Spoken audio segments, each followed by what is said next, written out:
Hello. Just this week, I saw on the internet in some part of the state in Nigeria where people were demonstrating as a result of the high cost of living in the country. You see men, women, youth, and children. And I began to wonder because I know in the midst of those crowd, you will have believers there.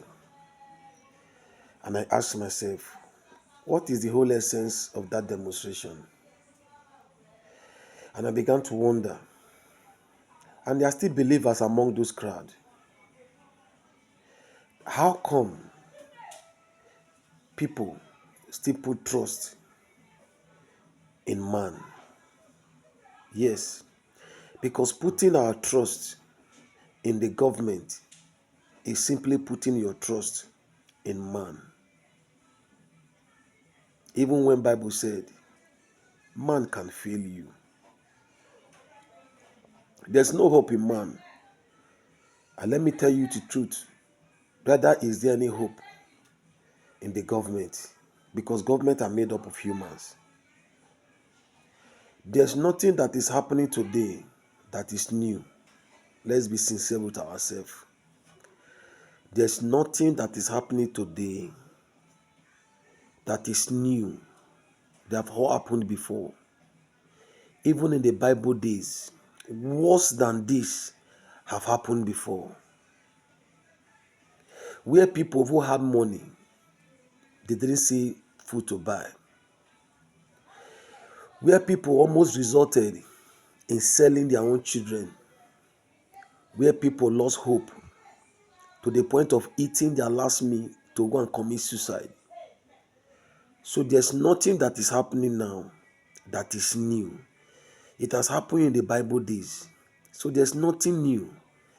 So I wonder why people are demonstrating, lamenting.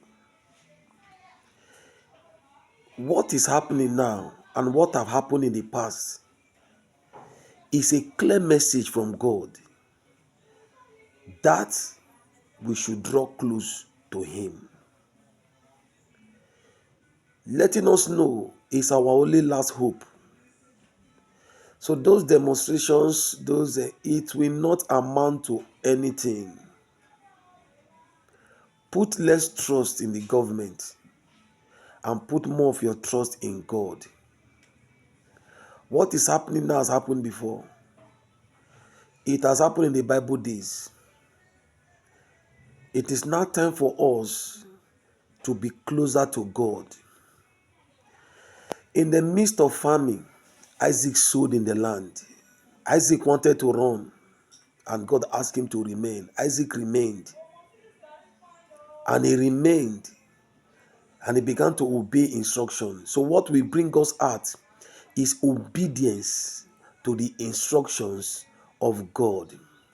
Obedience to the instruction of God. God is our only hope. And if God is your only hope, our only hope, that means we must have 100% trust in God, 100% faith in Him, and 100% obedience to Him. Obedience to God is the key. That is our pathway to coming out of this hardship.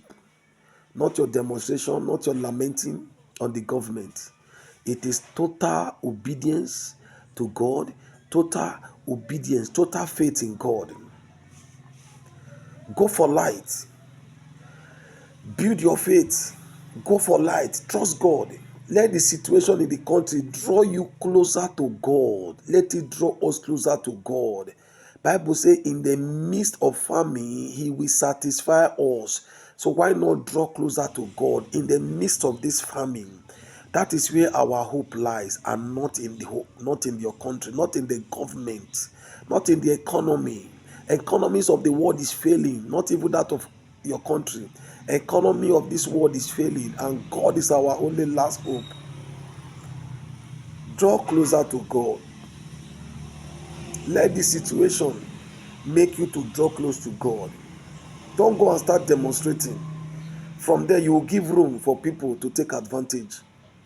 Why not draw closer to God? It's our only last hope. It's our only last hope. He said he will make a way even where there seems to be no way. Draw close to God. Trust him. He will sure make a way for you. He said in the days of famine, he will satisfy us. Even in the midst of lamentation, God can still satisfy you if only you draw close to him. The Lord bless you as you trust him. I see you entering your realm of flourishing.